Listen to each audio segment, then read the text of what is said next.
Bienvenue dans ce nouvel épisode de Ta Pause Sexy, le podcast qui explore la sexualité dans toute sa complexité, sans tabou, sans jugement, avec beaucoup de plaisir et pour te faire réfléchir. Je suis Anne-Elisabeth, ta coach en sexualité, et chaque semaine je t'emmène dans des conversations intimes, crues, tendres, politiques ou carrément provocantes, mais des conversations toujours 100% vraies. Si tu veux prolonger l'expérience, viens me rejoindre sur Instagram, @tapossexy, et c'est là que je parle de mes stories, c'est là que je vais échanger avec toi en DM et que la communauté vit. Et si tu veux être prévenu en avant-première de la sortie des épisodes, n'hésite pas à t'abonner à la newsletter, tu trouveras le lien dans la description. Enfin, si tu es une marque, un projet ou une mission engagée et que tu veux soutenir une voix libre, une voix féminine, une voix sexuelle, je recherche des sponsors pour cette saison. Donc n'hésite vraiment pas à me contacter et toutes les infos sont dans la description. Maintenant, je te laisse à ton épisode et je te souhaite une très bonne écoute. Dans cette pause aujourd'hui, nous allons parler des relations non exclusives et notamment de toutes les petites difficultés qu'on peut rencontrer, donc pour poser le cadre, comment on fait quand on a un peu dépassé le cadre ou il y en a un des deux qui n'a pas les mêmes envies, bref, tout le quotidien des relations non exclusives et comment on les gère. Avant de démarrer, je te rappelle que le meilleur moyen de me soutenir, c'est de t'abonner sur toutes les plateformes de ton choix. Tu peux le faire sur Apple Podcasts, Spotify, YouTube, Deezer, bref, je suis partout et chaque abonnement sera une aide pour moi. C'est vraiment des actions simples, mais moi, ça fait une grande différence pour pouvoir avoir des invités et aussi des sponsors. Et aujourd'hui, je suis ravie parce que c'est une des premières fois où j'ai quelqu'un qui me contacte vraiment spécifiquement pour venir partager quelque chose dans le podcast. Donc aujourd'hui, on reçoit donc Julie qui est sexothérapeute et qui travaille donc beaucoup sur les relations non exclusives et qui au final, accompagne dans son quotidien des personnes qui traversent des difficultés. Et elle a choisi de contacter parce qu'elle était auditrice de Ta Voix Sexy et elle avait envie de venir apporter sa pierre à l'édifice. Donc je suis trop contente de la recevoir et on souhaite la bienvenue aujourd'hui à Julie. Salut Julie. Bonjour, trop contente d'être là aussi. Ah, je suis très très contente. Franchement, je trouve ça trop cool que t'aies osé me contacter. Moi, en général, c'est moi qui approche un peu les gens et tout. Enfin, ou sinon, c'est des gens que je connais et tout ça. Et donc là, c'est vraiment la première fois que je reçois un petit message genre, ouais, je suis trop intéressée pour venir. Je trouve ça trop bien que tu l'aies fait. Et je suis ravie de t'avoir à mon micro. Eh ben, je suis ravie que tu m'aies répondu et d'être là. Ben écoute, je pense que le plus simple, ça serait déjà que tu commences par te présenter, que tu Ouais. dises un peu ce que tu fais, qui tu es, et après, on va rentrer dans le vif du sujet. Ok, super. Alors, du coup, je suis Julie Elia, je suis sexothérapeute spécialisée dans les relations ouvertes et puis tout type de relations qu'on dit hors des normes, par exemple comme les couples à distance. J'accompagne également sur d'autres problématiques qui sont plus générales, comme la fluctuation de la libido, les problèmes d'érection, l'infidélité, les douleurs pendant les rapports, en bref, tout ce qui touche à l'intime et aux relations de couple. Je consulte exclusivement en visio, donc je peux suivre des personnes qui sont aussi bien en France que expatriées à l'autre bout de la planète. Et j'essaye d'avoir une approche la plus bienveillante possible, sans jugement, inclusive, quel que soit le parcours et les problématiques des personnes qui viennent me voir. Eh ben, ça en fait, je savais pas du tout. C'est vrai que j'avais pas du tout en tête la relation à distance, mais en effet, c'est tellement un challenge pour avoir C'est vécu une. sûr. Pour en avoir vécu une, c'est franchement pas forcément facile et tout, et c'est pas du tout un sujet que j'avais mis, tu vois, en tête dans le type d'accompagnement qu'on peut faire. Et en effet, il y a de quoi discuter. C'est sûr. Alors, aujourd'hui, on va un peu explorer comment on fait pour... On va déjà commencer. Euh, explorer comment on fait pour poser un cadre clair quand on est dans une relation. Alors, moi, j'ai dit non exclusive. On peut parler de relation un peu hors norme, si tu préfères. Mais c'est vrai qu'il y a quand même ce côté que, au final, aujourd'hui, les relations, elles sont un peu établies parce qu'on parle du couple exclusif. Il y a des normes qui sont établies, qui sont hyper implicites, que tout le monde respecte, etc. C'est une chose, mais au final, on peut tout à fait avoir ses propres règles et poser un cadre vraiment différent dans ses relations. Et donc, voilà, pour commencer, je me dis déjà, pourquoi selon toi? Mhm. C'est indispensable en fait de passer par cette étape. Du coup, je vais prendre le problème à l'envers. Donc, Ok. pourquoi poser un cadre, c'est le meilleur moyen de tout faire péter. En fait, de ne pas poser un cadre, ça va créer des malentendus, ça va créer des blessures qui en fait auraient pu être évitées avec des règles claires et comprises par tous. Et l'ouverture du couple, on pense que ça peut se faire du jour au lendemain, mais en fait, non, ça demande beaucoup d'intention, beaucoup de communication et en fait une vraie préparation en amont. Je vais prendre un exemple tout bête. On a un petit couple, on va l'appeler Jean et Jeanne. Donc Jean et Jeanne, ils décident d'ouvrir leur couple et Jeanne, elle a un rendez-vous avec un homme qui se passe en soirée. Comme ça se termine tard, ben, elle décide de dormir chez lui. Hmm. Sauf que ben, du coup, pour elle, c'est juste une question pratique. Elle est fatiguée, ça se termine tard, elle n'a pas envie de conduire la nuit, il y a peut-être 1 heure de route jusque chez elle, enfin voilà. Sauf que pour son compagnon Jean, ça va peut-être être complètement autre chose. Il va voir ça comme bah, dormir avec quelqu'un, c'est déjà de l'intimité émotionnelle. C'est quelque chose qu'il aurait préféré réserver à son couple. Et donc ça peut être pris comme une trahison. Et là, évidemment, sur le coup, c'est un petit peu tard pour en discuter calmement. Donc ça, bah, ça aurait pu être évité s'ils en avaient parlé en amont. Hmm. Et Jean aurait pu faire comprendre à Jeanne bah, pourquoi lui, c'est important qu'elle rentre après ses rendez-vous. Et donc, bah, à mon sens, plus on pose de questions au début, plus on essaye de voir toutes les situations qui pourraient arriver, moins par la suite il y aura d'incompréhension. Même si évidemment, bah, les règles sont flexibles, elles sont à revoir régulièrement. Et elles sont à revoir au fil des rencontres, au fil de l'évolution du couple. Mais en fait, elles sont surtout là au début pour garantir bah, la sécurité émotionnelle de chacun. C'est intéressant parce qu'en fait, tu vois, quand on se lance dans une relation un peu hors norme, donc non exclusive, machin, enfin tout ça, il y a souvent un facteur qui est principal, qui est un besoin et une envie de liberté. Mhm, Et donc on se dit, moi j'ai envie d'être libre, j'ai envie de sortir de justement de sortir de ce cadre qu'on m'a posé, etc. Et donc c'est presque complètement contre-intuitif de mhm. se dire bon en fait il va falloir qu'on pose un cadre pour du coup pouvoir être libre. Tu vois ce que je veux dire? Ça, ouais, ouais.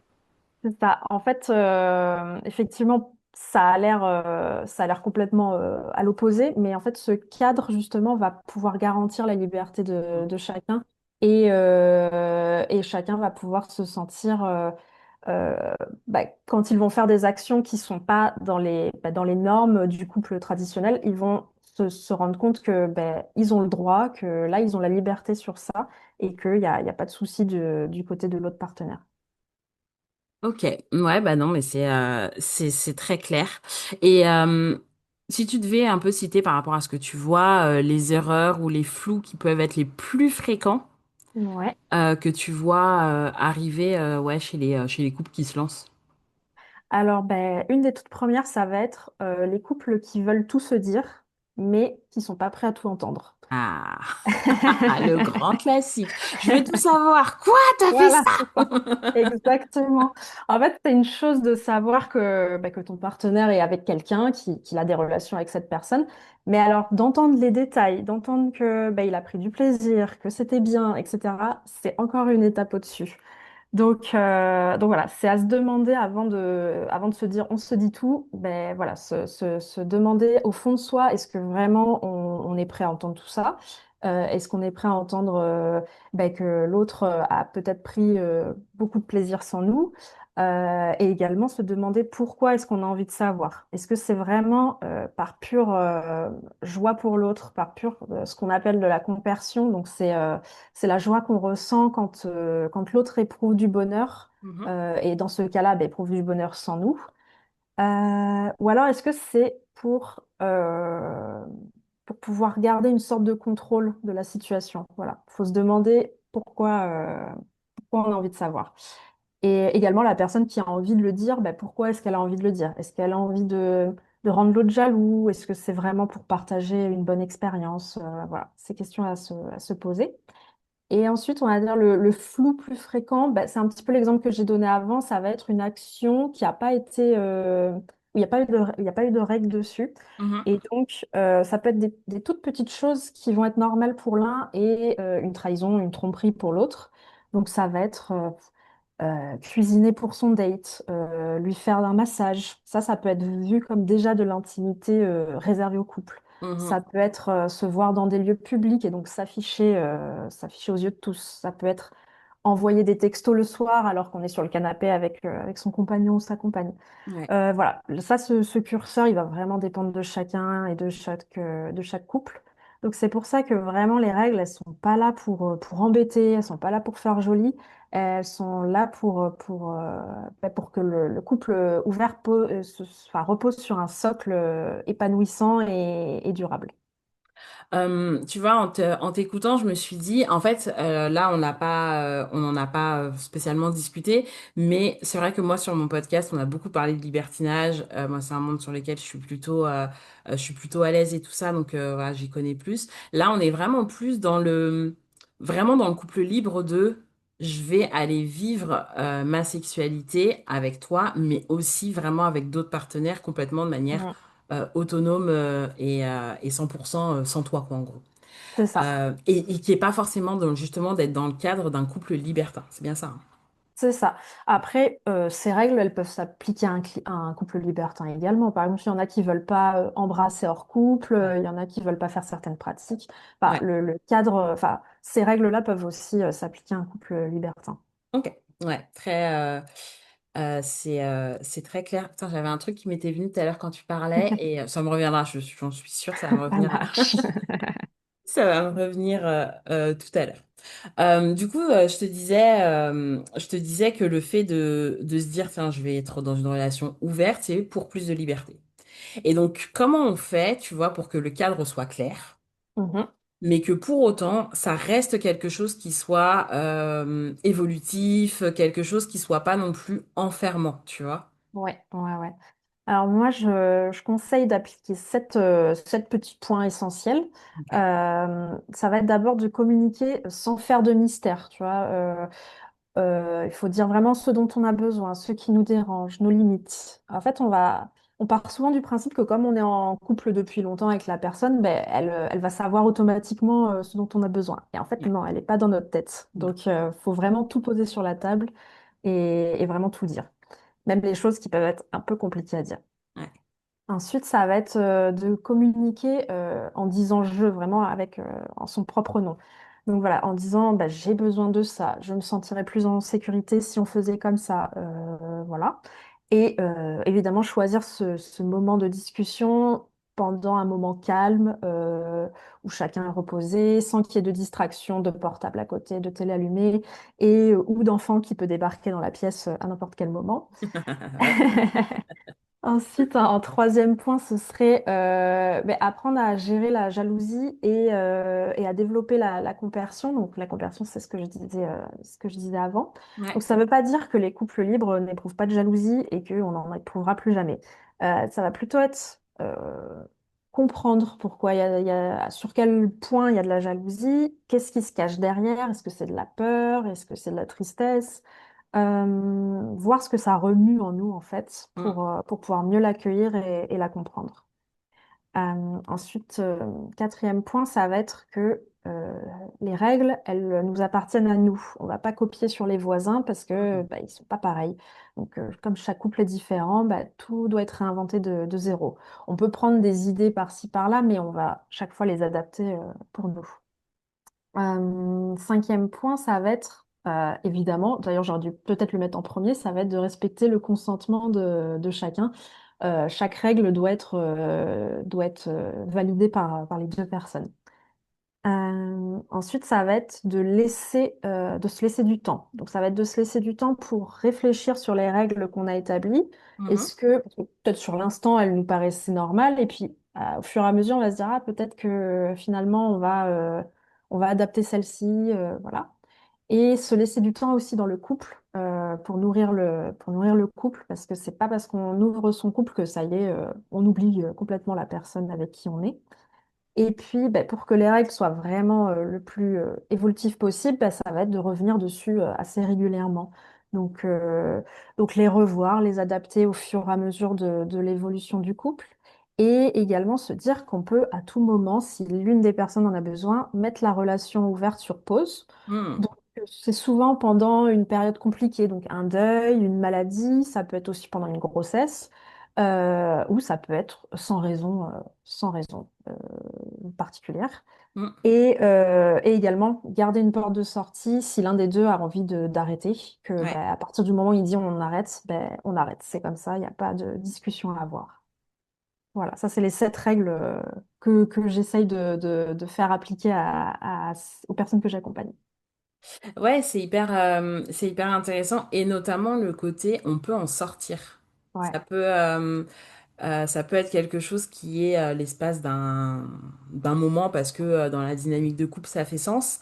Euh, et, euh, et en fait à un moment ça ne le fait plus et on se dit bah voilà j'ai envie d'en sortir. Mais complètement. je dis ça et en même temps il y a quelque chose qui me vient, je me dis comment on gère? Tu vois, parce que là, on parle de quelque chose qui est très égalitaire. On parle de, on est sur la même longueur d'onde. On a, Mhm. entre guillemets, un peu les mêmes envies, les mêmes limites et tout. Mais tu vois, ce qui peut vraiment être compliqué et ce que, au final, on rencontre quand même beaucoup, c'est, et ce qui pour moi en plus est la norme, pour le coup, c'est on a des envies différentes, on est des personnes différentes, avec des besoins et des envies.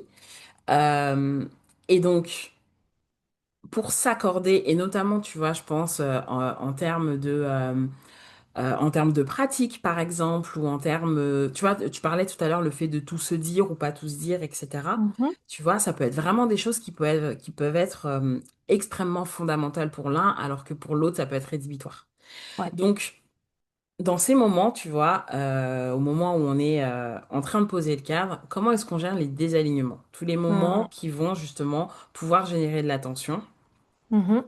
Euh, c'est quoi les grandes étapes pour gérer ça? Alors ça, moi je conseille pas trop d'avoir des règles différentes pour l'un et l'autre. Ça, généralement, c'est l'un va se sentir lésé. Après, si c'est fait vraiment de manière hyper bien justifiée, que c'est discuté en amont, etc. Franchement, pourquoi pas? Tu vois, par exemple, j'ai un couple que j'accompagne qui, alors eux, ça va être le lieu des rencontres. Mm, Lui, il peut rencontrer ses partenaires chez elle, mais elle, pour des questions de sécurité, ils ont préféré se dire qu'elle rencontre dans un hôtel, au moins la première fois.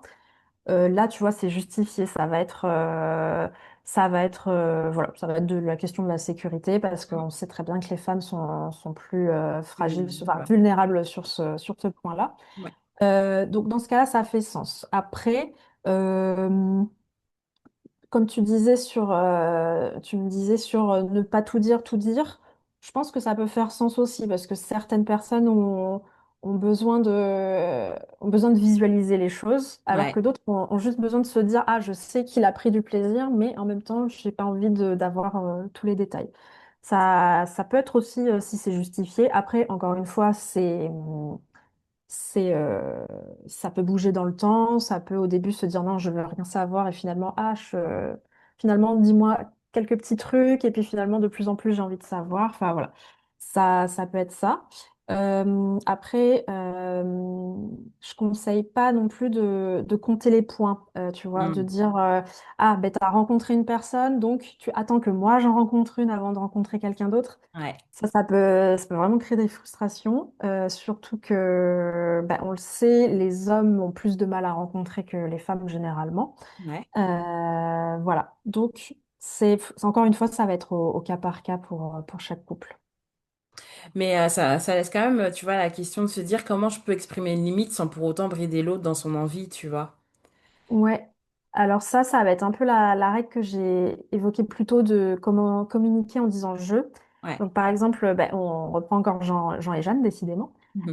Au moment de discuter des règles, donc Jean, il pourrait dire tu ne dois pas dormir chez tes partenaires. Mm, Mais dans ce cas-là, ben, Jeanne, elle va se sentir bridée parce qu'on lui impose quelque chose sans lui expliquer pourquoi.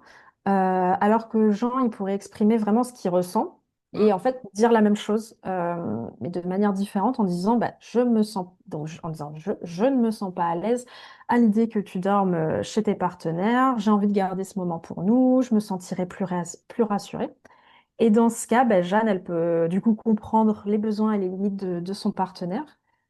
Par contre, si malgré ça, il y a une règle, enfin, il y a toujours un désaccord sur une règle, le mieux, c'est de s'arrêter là, de se donner rendez-vous dans 3 4 jours, 3 4 jours plus tard, vraiment de se donner le rendez-vous, parce que si on ne se le donne pas, on va oublier et ça va, et on va pas le faire.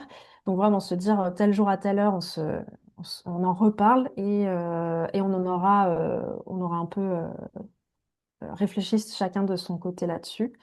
Et évidemment, bah, s'il y a toujours un blocage, bah, c'est d'aller consulter un ou une thérapeute pour aider à faire le médiateur entre les deux. Il y a une question qui revient souvent, moi je sais qu'on me la pose beaucoup, c'est comment je peux convaincre mon ou Mm. ma partenaire de se lancer dans une relation libre, etc. Tu vois, comment je fais pour convaincre? Alors, on J'utilise ne pas ce convainc... terme pour Oui, rien. oui, on ne convainc personne à ouvrir son couple. J'avais bien compris que tu avais fait exprès. Et du coup, alors déjà, comment est-ce qu'on en parle la première fois? Ça va être, si on veut se faire ça de manière subtile, on peut dire, ben, j'ai vu un reportage dessus, ou j'ai lu un article dessus. Qu'est-ce que tu en penses? Voilà, comme ça, on ne dit pas que ça vient de Ouais, notre envie. Euh, et on voit déjà si la personne est complètement fermée ou si, voilà, s'il y a un petit intérêt là-dedans. Ensuite, on peut lui expliquer notre envie, mais en parlant de toutes les choses que ça peut apporter au couple. Donc, par exemple, en disant, ben, ça peut renforcer notre complicité, ça peut être une nouvelle aventure à deux, ça peut renforcer notre confiance l'un dans l'autre, ouais. trouver de nouvelles façons de relationner. Voilà, parler du positif et assurer à son conjoint ou sa conjointe bah, que c'est pas pour élargir un tableau de chasse ou parce qu'il manque quelque chose à la relation. Mm, Voilà. Et ensuite, bah, c'est d'écouter les raisons pour lesquelles cette personne ne veut pas ouvrir, enfin en tout cas est réticente pour le moment à ouvrir le couple. Donc c'est d'écouter si bah, est-ce que ça va être des a priori, est-ce que ça va être des peurs, est-ce que ça va être des croyances limitantes, ou alors mm, est-ce que vraiment bah, cette personne n'est pas faite pour le couple ouvert, ce qui est possible aussi. Donc voilà, ça va être de partager son ressenti, écouter et valider le ressenti de l'autre, et pourquoi pas lui montrer des reportages là-dessus, des témoignages, voilà, pour rassurer un peu parce qu'il y a tellement de mythes là-dessus qu'on peut tout de suite se dire ah, c'est un gros bésodrome ouais.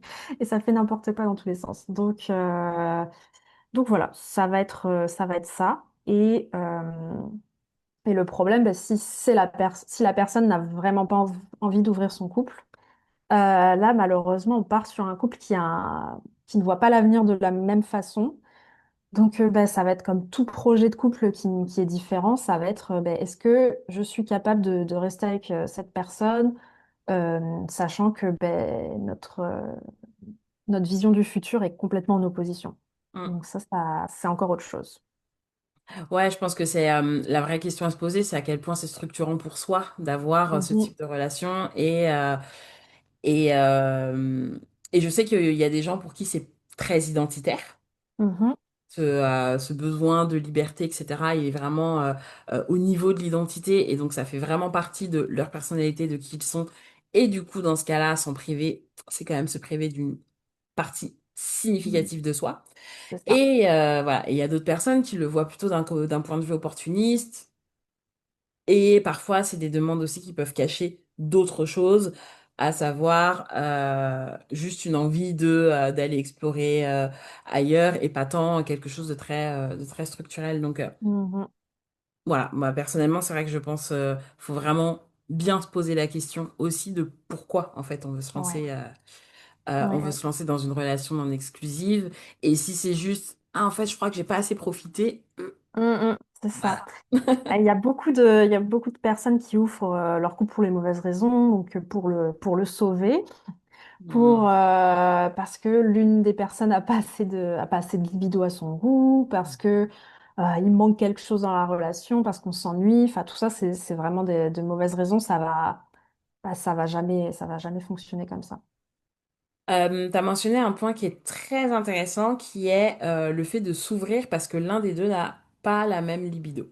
Mhm. C'est quelque chose que tu vois, toi, beaucoup en consultation? Alors, je le vois pour les personnes qui sont asexuelles et qui, du coup, n'ont pas du tout de désir et de libido. Vu que pour eux, la relation se base sur d'autres choses, ça va pas forcément les déranger que la personne aille trouver ses besoins sexuels ailleurs.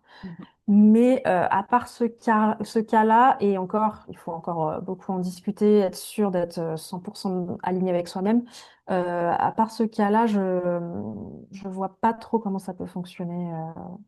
Ouais. Ouais, je suis assez d'accord. Au final, quand on est dans ce genre de démarche, on va rarement consulter, je pense. Aussi. Ou sinon, moi par contre, ça c'est un truc que j'ai vu plusieurs fois, qui est le fait de consulter trop tard. Ah, c'est souvent ça. Voilà. Bonjour, il fallait venir 2 mois plus tôt. C'est ça. Bah, c'est la même chose pour des couples exclusifs, hein. C'est toujours au moment où ça va être trop tard qu'on vient consulter. Ouais, ouais, ouais.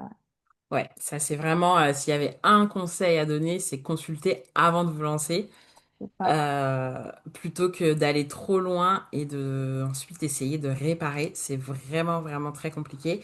Et deuxième chose, moi aussi, que j'ai beaucoup en tête et que je donne aussi beaucoup comme conseil, c'est vaut mieux un cadre très strict au départ Mhm.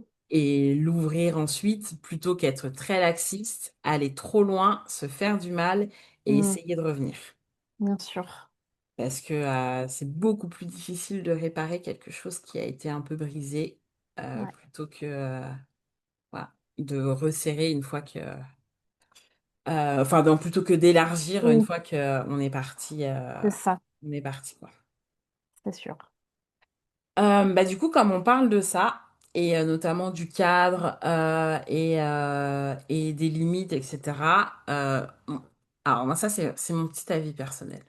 Je Mhm. pense que même dans une relation non exclusive, tu peux être infidèle et notamment, moi j'estime que c'est comme une forme d'infidélité Mm. de dépasser le cadre. Ouais, je suis complètement d'accord. En tout cas, ça peut être vécu comme la personne blessée, ça peut être complètement vécu comme une infidélité. Ouais. Et c'est vrai qu'en fait, quand on parle de relations non exclusives, il y a beaucoup de gens qui disent, ouais, en fait, c'est le meilleur moyen de ne plus jamais être infidèle. Et moi, je suis, mais pas du tout d'accord avec ça. Mm. Complètement.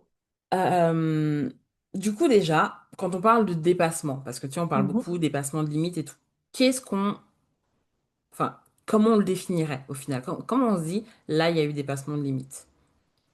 Ben, en fait, c'est à partir du moment où une règle a été transgressée. Donc, tu vois, ben, on va reprendre l'exemple d'un couple exclusif Ouais. où ben, dépasser, ça va être tromper, donc ça va être embrasser quelqu'un, coucher avec quelqu'un.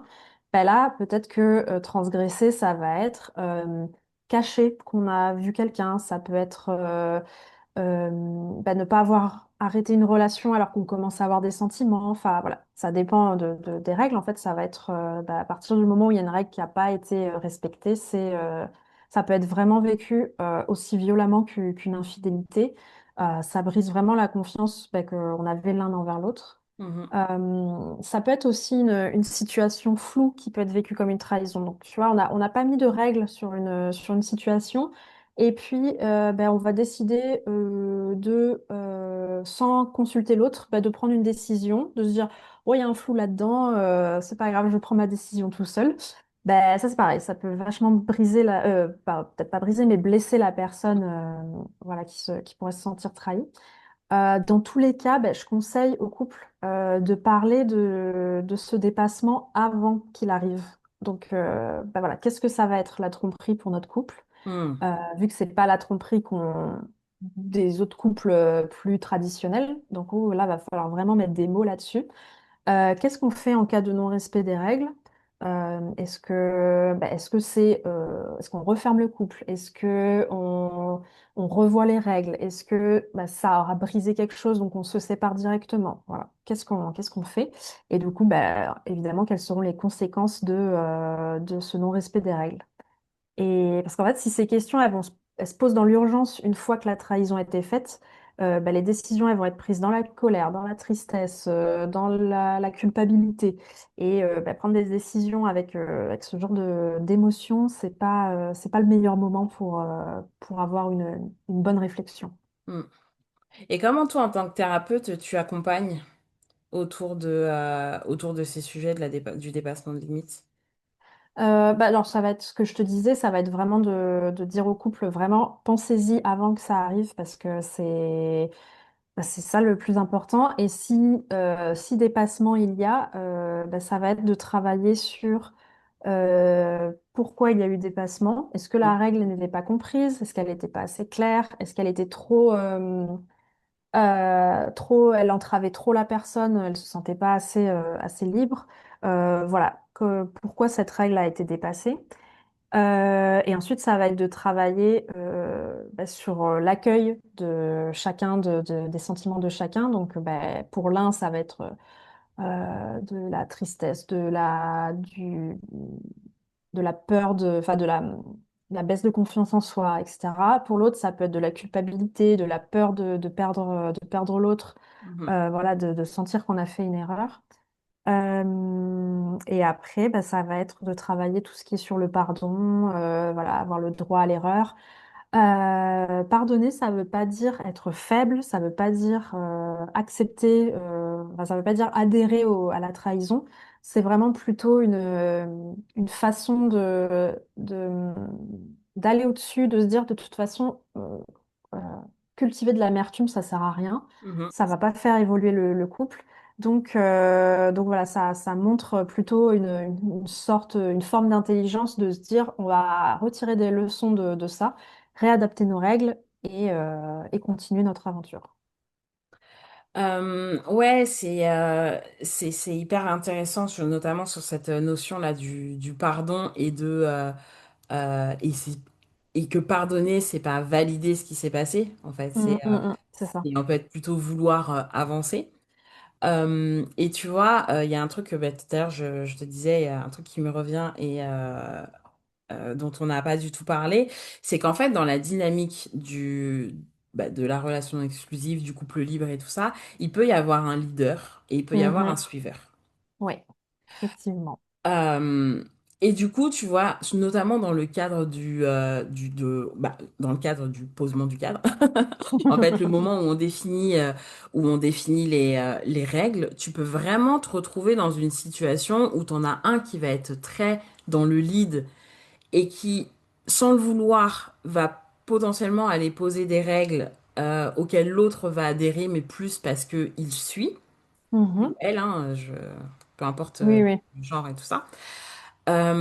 Et du coup, au moment de vivre notre vie de tous les jours, le couple libre, etc., se rendre compte qu'au final, j'ai adhéré à une règle auquel j'étais pas forcément d'accord. Mhm.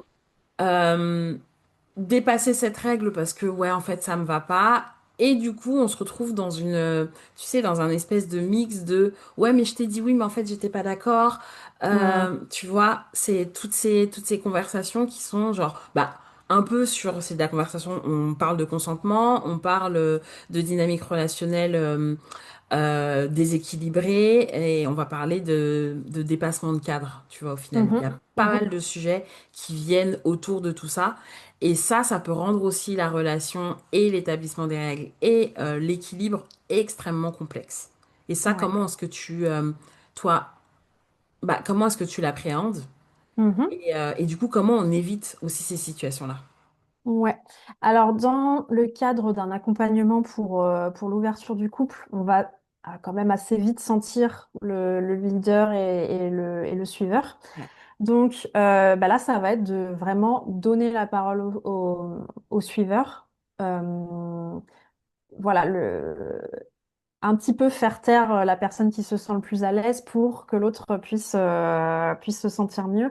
En fait, lui expliquer que ben, comment dire, son malaise, ou en tout cas sa réserve, elle est tout aussi importante que l'envie de l'autre. Et après, bah, si c'est fait sans accompagnement, bah là, par contre, ça va être au leader de sentir que c'est lui qui pousse le couple là-dedans. C'est lui qui en parle plus, c'est lui qui va penser à établir des règles, qui va faire peut-être plus de rencontres, qui va se renseigner plus. Je pense que, enfin, on le sent en fait quand c'est nous qui portons un peu ce couple libre. Et donc c'est à lui de essayer de s'assurer que l'autre est vraiment partant à chaque étape, sur chaque règle. Et si on voit par exemple que, il y a un petit déséquilibre, on peut par exemple se dire on ouvre le couple par étapes. Donc par exemple, on va se dire là, on va juste flirter sur des applications de rencontres, voir comment on se sent, comment on gère la jalousie, etc. Et quand les deux se sentent bien dans cette situation, bah, peut-être aller plus loin, peut-être des rencontres sexuelles ou non, et puis après des rencontres sexuelles, etc. Également, au moment où on revoit les règles, là, c'est encore à chacun d'écouter les ressentis de l'autre, laisser parler sans interrompre, laisser parler de manière équitable.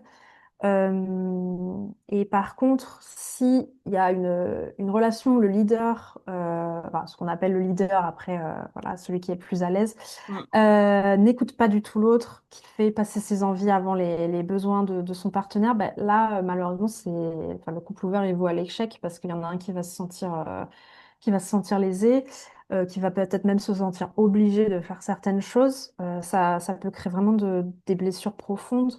Donc, dans ce cas-là, ça peut être compliqué, mais c'est à la personne un peu moins à l'aise de s'imposer, d'expliquer pourquoi elle n'a pas envie d'aller aussi loin. Mais il y a toujours cette petite chose de dire, bah, si je m'impose, est-ce que je vais pas perdre l'autre parce qu'il va me quitter pour quelqu'un qui est, entre gros guillemets, plus ouvert d'esprit, parce que c'est un peu ça qu'on pense. Et malheureusement, ben, des fois, c'est peut-être un bien enfin, un mal pour un bien au final, Bah ouais, parce qu'en fait, ce dont on est en train de parler, c'est des dynamiques de relations qui sont déséquilibrées, slash qui peuvent même devenir vraiment toxiques pour le coup, complètement. parce qu'à partir du moment où on exprime une limite, un besoin, ou que on a justement des oui et des non qui sont pas très affirmés, ou quelqu'un qui te laisse pas la place, qui laisse pas la parole, qui te laisse pas l'opportunité de t'exprimer et d'être en désaccord aussi quelque part, et Mhm, ben en fait, là, on parle même plus de relation non exclusive, on parle juste d'une relation classique entre deux personnes où mhm, on est censé pouvoir s'exprimer. Peu importe la complètement, dynamique relationnelle de l'exclusivité, de la non-exclusivité. Euh, dans une relation, ta voix doit pouvoir être entendue, en fait. bien sûr. Et ça, quel que soit le nombre de partenaires que vous avez, enfin, peu importe. Mm, Et mm, donc mm. là, on parle en fait de quelque chose qui est vraiment fondamental, mais je voulais absolument qu'on le mentionne parce que ça peut aussi faire partie de ce qu'on pense être une difficulté dans notre couple non exclusif, alors qu'en fait, c'est juste une difficulté de couple. Bien sûr, parce Ça que n'a si rien la à voir. personne... Vas-y, Non, je pardon. dis ça n'a rien à voir avec la non-exclusivité. Ouais, Oui, c'est ça, parce qu'en fait, si la personne n'écoute déjà pas tes besoins dans la dans la non-exclusivité, pardon, à mon avis, elle n'écoute pas les besoins sur d'autres aspects de la vie. c'est ça. Et voilà, et je pense que si on aime vraiment la personne profondément, on n'a pas envie de lui imposer quoi que ce soit. Donc voilà, Ouais, en général, quand on est amoureux de quelqu'un, on n'a pas trop envie de le voir malheureux. c'est ça. Voilà. Au cas où vous posiez la Tout question. simplement, Voilà. Hein. Quelqu'un qui ne supporte pas de vous voir heureux ou heureuse, c'est un Mm. mauvais signe. Il faut fuir. Voilà. C'était le message à retenir. Bah écoute, c'est hyper intéressant. C'est des sujets dont pour moi on ne parle pas assez. Donc vraiment, je trouve ça trop bien que on arrive à rentrer en profondeur là-dedans. Est-ce que tu as des anecdotes de trucs un peu soit rigolos, soit complètement qui t'ont complètement surprise que t'as pu auquel t'as pu assister en séance? Hmm. Ou peut-être des Mhm. règles, par exemple, tu vois, genre Ouais. ultra insolites, parce que, en fait, je te demande ça parce que je me dis, euh, il y a parfois, c'est très difficile de penser à tout. Tu peux Mhm. pas penser à tout quand tu définis ton cadre. Il y a forcément des endroits où il va y avoir des zones de tension et tout. Et Mhm. c'est parfois en entendant bah, les règles que d'autres se sont fixées. Et justement, des fois, des trucs. Enfin, une fois, tu vois, j'ai quelqu'un qui me disait, oui, moi, j'ai été hyper jalouse dans une soirée libertine parce que j'ai vu une nana mettre une capote à mon mec. Ah oui. Tu vois, et ben, Oui, ça, il oui, faut bien sûr. faut l'avoir vécu, tu vois, c'est pas un truc auquel tu peux forcément penser et tout. Et le fait de l'avoir entendu, du coup, tu le fais un peu plus rentrer dans ton imaginaire, de te dire, Mhm. ah ouais, ok, comment moi je le vivrais, cette situation-là. Bien Donc c'est sûr. pour ça que je te demande, tu vois, un peu des anecdotes ou des trucs, parce que ça peut justement aider à ouvrir aussi l'esprit et les discussions, de se dire, ah tiens, on va aller creuser dans cette direction-là. Mhm. Euh, Alors, je sais que c'est une règle très commune, mais alors quand je l'ai apprise, elle m'a surpris. C'est dans les soirées libertines de pas embrasser, Ouais. d'embrasser que son partenaire. Et sur le coup, et en fait, c'est vraiment assez répandu. Ouais. Et alors que pour moi, c'est vraiment une règle qui me paraît. Enfin, je trouve ça drôle que ça soit plus intime qu'une relation sexuelle. Ça, voilà. Mais après, il n'y a pas de jugement. C'est chacun fait comme il veut. D'autres règles, ça peut être. Alors attends, que je réfléchisse un peu, les règles marrantes que j'ai vues. Euh, Ça peut être. Alors c'est marrant et pas marrant à la fois. Ça va être d'avoir un code avec son compagnon à s'envoyer toutes les heures Hmm. pour voilà, de questions de sécurité. Donc ça peut être voilà, envoyer. Chaque heure, on doit envoyer un nom de fruit, par exemple, quelque chose D'accord, comme ok. ça. Euh, et sinon, je crois pas que j'ai eu de choses très rocambolesques pour le moment, mais comme ça, je vois pas. Mais t'abordes un point, tu vois, qui est genre, mais tellement, tellement, tellement important, qui est la sécurité. En fait, la Mhm, sécurité de l'autre mhm, dans ces moments où justement il va aller dater ailleurs. Et je dis pas que les hommes ne sont pas en insécurité parce que c'est pas forcément ça, mais c'est vrai que en tant que femme, c'est quelque chose qui est très, très, très marqué, en tout cas ouais. dans notre rapport à la sexualité, le fait d'être en sécurité. Mhm, Et tu vois, je pense au dépassement de limites. On parlait du préservatif tout à l'heure. Pour moi, ça, c'est une des limites les plus importantes dans, dans les relations non exclusives. C'est de ne pas mettre l'autre ne pas exposer l'autre ouais. à du danger et notamment tout ce qui est la protection, les IST, etc. Tu vois. Ouais. Et ça, c'est vraiment quelque chose sur lequel je pense il faut avoir cette conversation. Complètement. Il faut C'est avoir ces conversations, c'est trop, trop, trop primordial. Ouais, ouais. C'est vrai qu'on oublie tout le temps, on oublie souvent cette règle, mais en fait, ça va être ben, enfin déjà, protection obligatoire, ça c'est sûr. Dépistage, après aussi de se mettre une date. Alors l'idéal, pour un couple libre, c'est de le faire tous les 3 mois, mais voilà, se mettre une date de tous les combien de temps on le fait. Et aussi, penser avant de rencontrer, si je tombe sur quelqu'un qui n'a pas envie de mettre de protection, comment je réagis? Est-ce que j'essaye de le convaincre, sachant que bah, si je le convainc, est-ce que il va pas essayer pendant l'acte de l'enlever ou je sais pas quoi? Est-ce que bah, je lui dis non tout de suite, je m'en vais? Est-ce qu'on en parle avant? Enfin voilà, ça c'est hyper important parce qu'effectivement, on se met en danger soi et on se met en danger son compagnon voir aussi si lui-même a Ouais, un ouais, problème avec quelqu'un d'autre. Enfin bref, ça fait après effet boule de neige et bien sûr. voilà. Et ouais, ça laisse aussi à penser comment on gère, parce qu'après, ça peut arriver, hein, malheureusement, de choper une IST ou quelque chose, quoi. Enfin, ça, c'est aussi quelque chose qui, malheureusement, peut arriver. Voilà. Mhm. Ouais. Et, Et ça peut aussi faire partie des grosses zones de tension, en fait, Oui, complètement. dans une relation de comment est-ce qu'on gère le moment où machin ou bidule a des chlamydia, a une gonorrhée, sans parler des pires, mais en tout cas, Mm, c'est voilà, celles-ci qui sont les plus répandues et les plus faciles à traiter, entre guillemets. ouais. Mm, mm.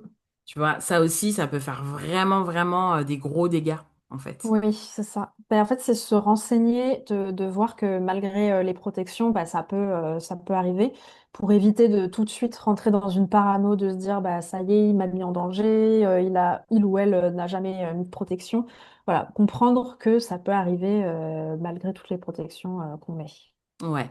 Et aussi parce que on pratique souvent le sexe oral sans protection. Voilà. Aussi, c'est sûr. Voilà. C'est sûr que Encore un petit message. oui, les pourcentages de transmission sont beaucoup plus bas en pénétration, mais c'est pas Bien pour sûr. ça qu'il ne faut pas faire attention. Ouais. Tout à l'heure, tu as parlé que c'est pas parce qu'on est en couple ouvert Mhm. qu'on n'est pas jaloux. Oui. Et ça, je pense que c'est un vrai message parce que on croit beaucoup que si t'es jaloux, tu peux pas te lancer. Pour moi, c'est pas une condition sine qua non. Par contre, il y a la vraie question de comment est-ce que tu apprends à faire confiance à l'autre et comment tu apprends à te Mhm. faire confiance. Mhm. Vaste question. Alors, ça demande du temps, ça demande de l'investissement personnel, du travail. Ça va faire passer par beaucoup d'émotions. Mm, Déjà, pour se faire confiance, ça va être se faire confiance à ses ressentis, à son instinct de savoir ce qui est bon pour nous, ce qui ne l'est pas. Ça va être de faire confiance à ses ressources, tout ce qu'on a à l'intérieur de nous qui va nous permettre de rebondir et de traverser les moments difficiles.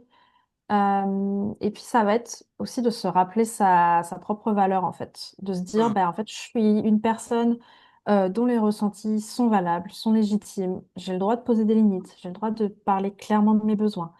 Voilà, ça va être vraiment de se rendre compte de qui on est et qu'on est une personne tout à fait légitime. Voilà. Et pour faire confiance à l'autre, bah, ça va être un peu la même chose, hein. Ça va être brique par brique, ça va être en communiquant beaucoup. On dit tout le temps qu'il faut communiquer dans un couple, on le rabâche, mais c'est vrai, c'est pour ça qu'on le rabâche.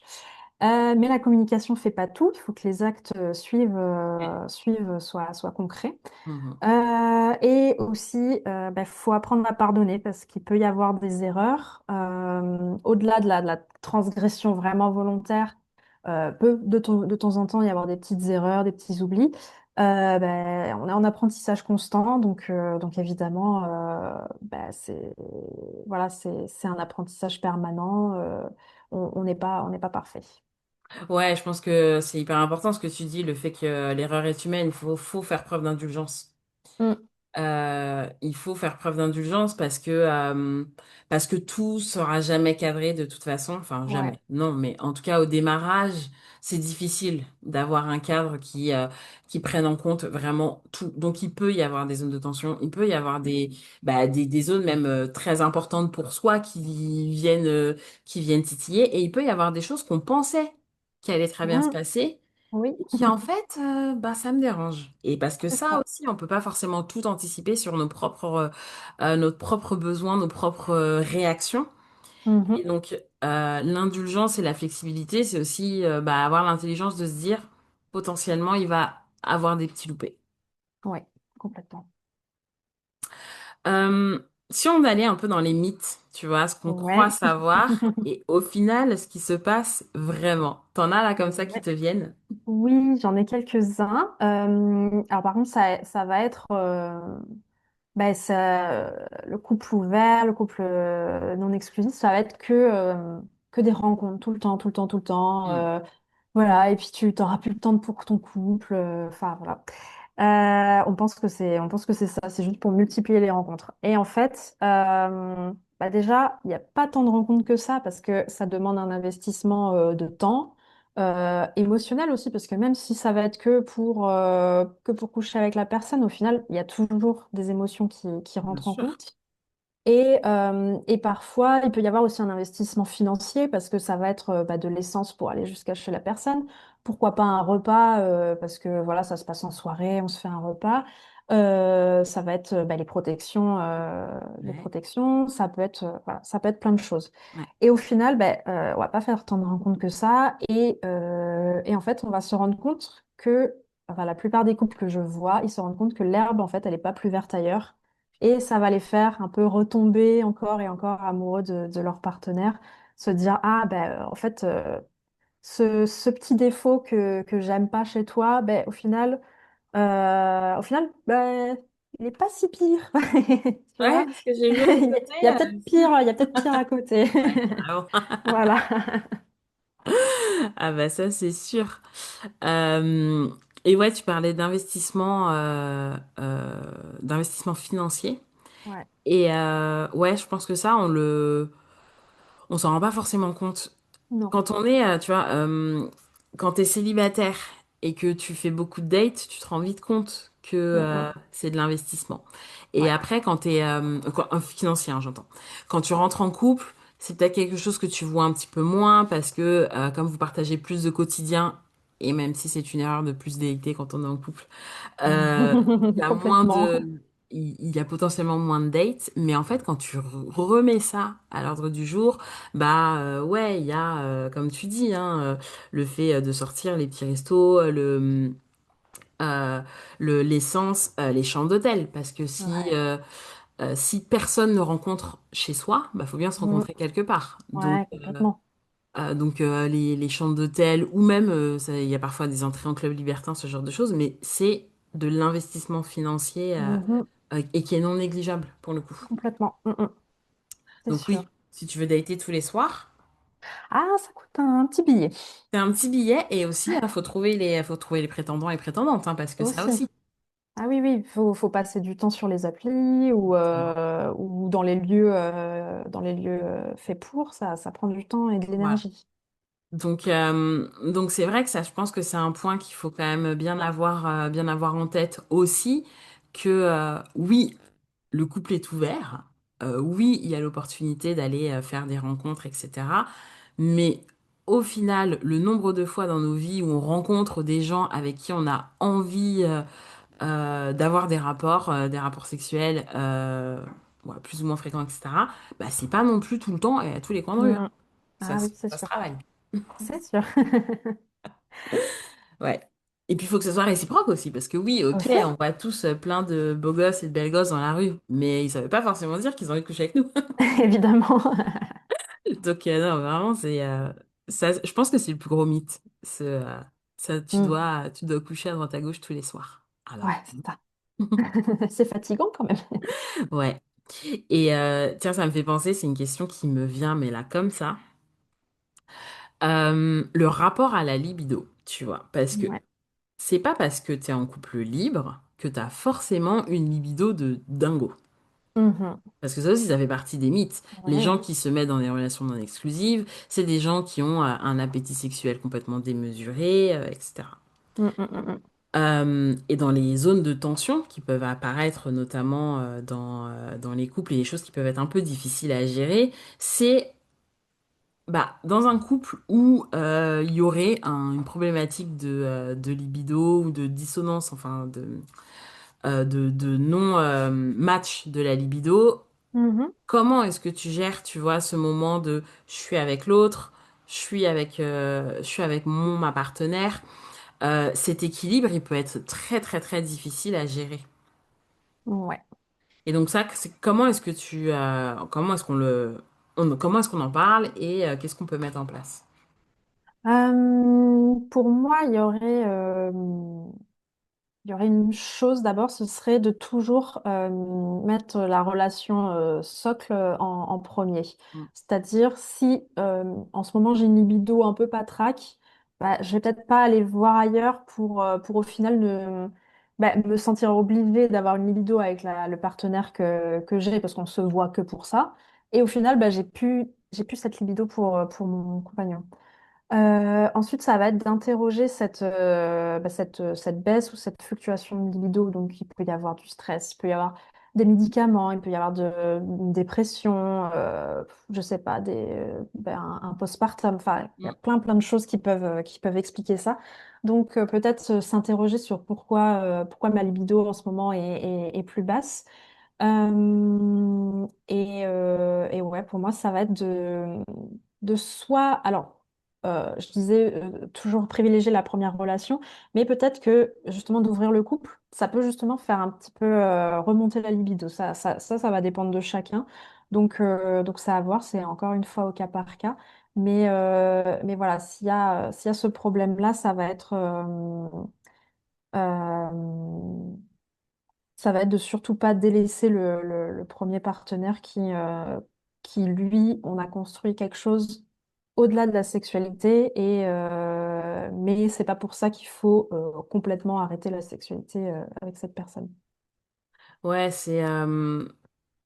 moi, je pense que c'est la règle d'or dans tout ce qui est non-exclusivité, c'est priorité au couple Complètement. avant toute exploration. Et c'est vrai que c'est un truc aussi que moi je dis beaucoup aussi dans le cadre du libertinage. T'as toute ta vie pour faire 1 milliard de plans à trois, c'est pas un problème, mais trouver quelqu'un avec qui tu as une belle relation, avec qui tu partages au-delà de la sexualité, avec qui tu as des projets, quelqu'un qui te soutient, etc. C'est pas facile. Donc Hmm, là, je trouve que ça se chérit et ça se protège.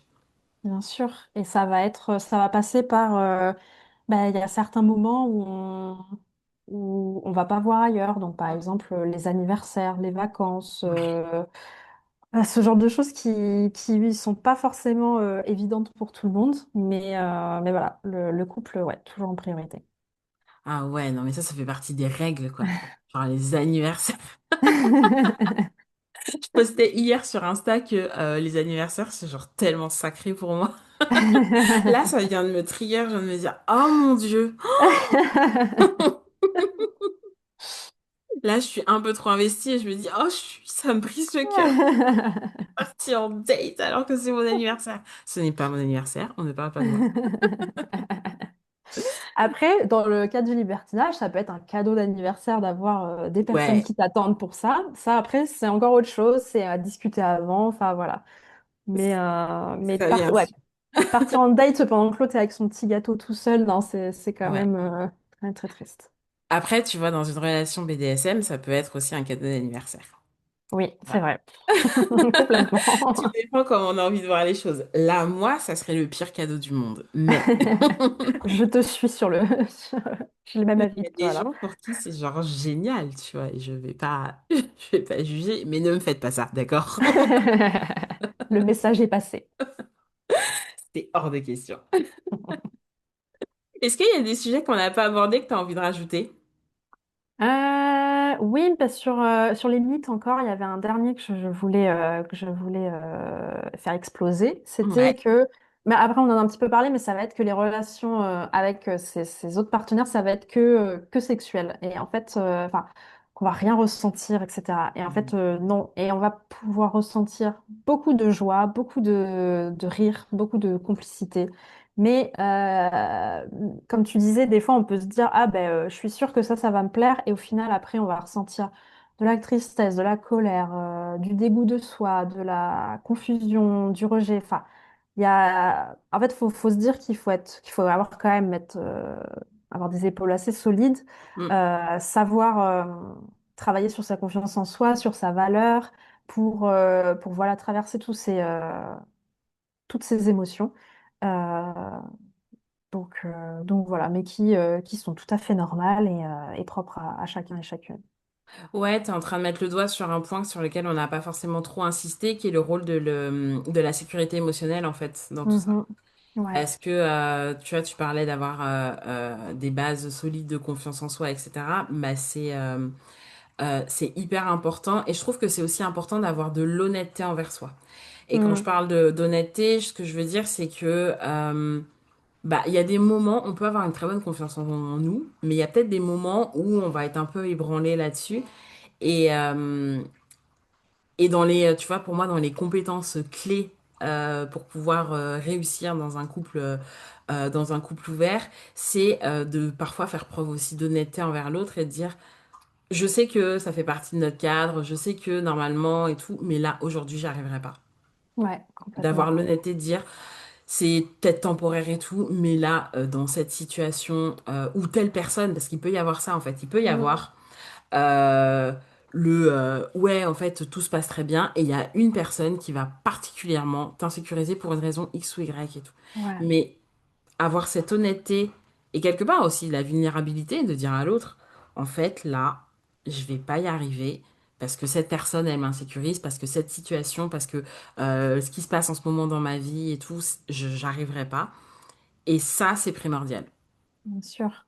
Et se l'avouer à soi-même aussi, ne pas se dire Ouais. ne pas se mettre des œillères en se disant non mais ça va passer, c'est rien. De toute façon, on est dans les règles, donc j'ai rien à dire. Bah si, tu as le droit de le dire. Et ça, c'est un truc que, tu vois, moi, j'ai accompagné un couple qui était vraiment là-dedans où elle avait beaucoup de mal à dire. Ça me dérange parce qu'en fait, ils avaient pas mis dans leurs règles le fait qu'ils n'avaient pas le droit d'emmener leur partenaire chez eux et Mhm. d'avoir des rapports sexuels avec leurs différents partenaires dans le lit conjugal. Ah oui, c'est hyper important, les conjugales. Voilà. Et elle n'arrivait pas à dire que ça lui posait problème. Et ça se ressentait parce qu'en séance, en fait, c'était quelque chose qui revenait beaucoup, dont on discutait beaucoup et tout. Et moi, enfin, je lui disais, mais en fait, t'as tout à fait le droit de dire que ça, c'est pas OK pour toi. Il me dit non, non, non, non, parce que moi, je veux être ouvert d'esprit. Et en fait, Mm. c'est pas ne pas être ouvert d'esprit de dire ce point particulier, là, je prenais l'exemple du lit conjugal, mais ça peut être sur n'importe quoi. C'est pas faire preuve d'un manque d'ouverture d'esprit, c'est pas remettre en cause le couple libre que de dire, en fait, moi, ça me fait mal je suis au boulot et quand je reviens, le lit est défait parce que t'as passé ton après-midi avec une nana. Enfin, Bien sûr. c'est pas ne pas être ouvert d'esprit, c'est juste, Mm, mm, enfin, mm. c'est quelque chose qui est profondément ancré personnellement et qui a sa raison d'être. Bien sûr. Et au final, en fait, ça fait plus abîmer la relation, abîmer soi-même que de refuser de se le dire, quoi. Ouais, complètement. Donc voilà, moi je pense que c'est voilà, dans les compétences clés. C'est sûr.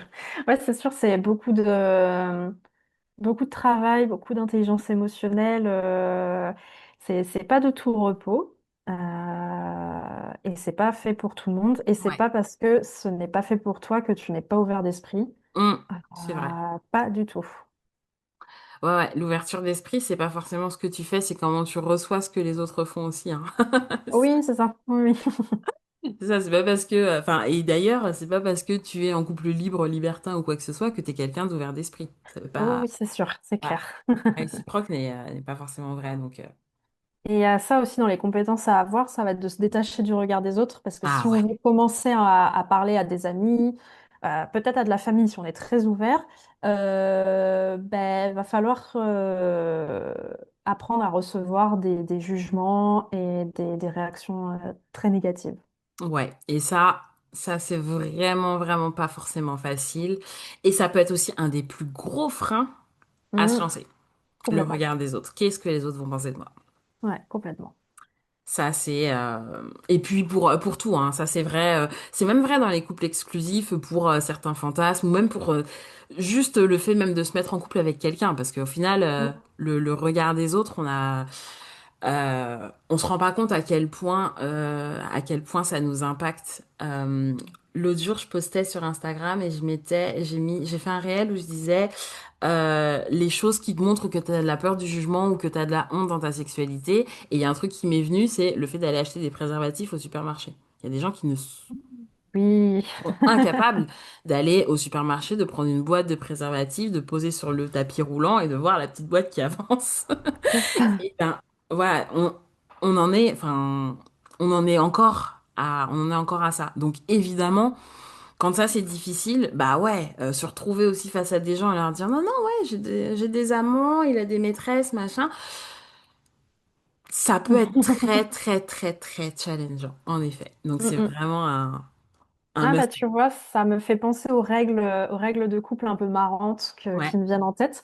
C'est bah, d'aller acheter ses préservatifs loin, pas dans le village où des gens peuvent nous reconnaître et se dire, bah tiens, ils sont en couple depuis 10 ans, pourquoi ils utilisent des préservatifs? Alors qu'en soi, un couple peut utiliser des préservatifs après 10 ans. bah ouais, Mais voilà, la règle, c'était d'aller les acheter loin. c'est... J'adore, c'est bien. On a une zone. C'est ça. Mais voilà, mais en fait, tu vois, c'est vraiment ce genre de choses, bah, parce que, ouais, tu vois, moi, ça me viendrait pas trop en tête, j'habite à Paris, enfin, région Ouais. parisienne. Donc, bon, les gens, ce qu'ils font, il y a beaucoup de gens, mais c'est sûr que quand tu es dans un petit village et qu'il y a une seule pharmacie, Ouais. bah, c'est pas pareil. C'est Voilà. ça. Et C'est pas puis, tu connais pareil. la pharmacienne, tu connais le voisin qui vient chercher tes médicaments. Ouais, c'est Exactement, sûr. enfin, voilà. Et en fait, c'est vraiment ça, quoi. Les règles, elles dépendent vraiment de ton contexte et de ton environnement, quelque part. Donc, Complètement. ouais, trop, trop intéressant. Tiens, je me mettrai ça en tête. Est-ce que il y a une pharmacie spéciale pour...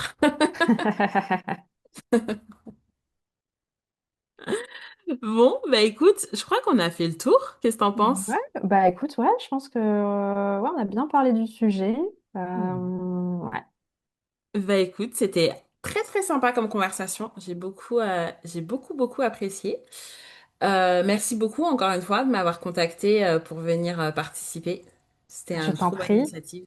Ouais, c'était un plaisir, franchement. On a eu une bonne conversation, on a bien rigolé, donc Ah bah c'est ça génial. c'est tout l'esprit de ta Sexy si on veut des conversations honnêtes, vraies, mais aussi rigolotes.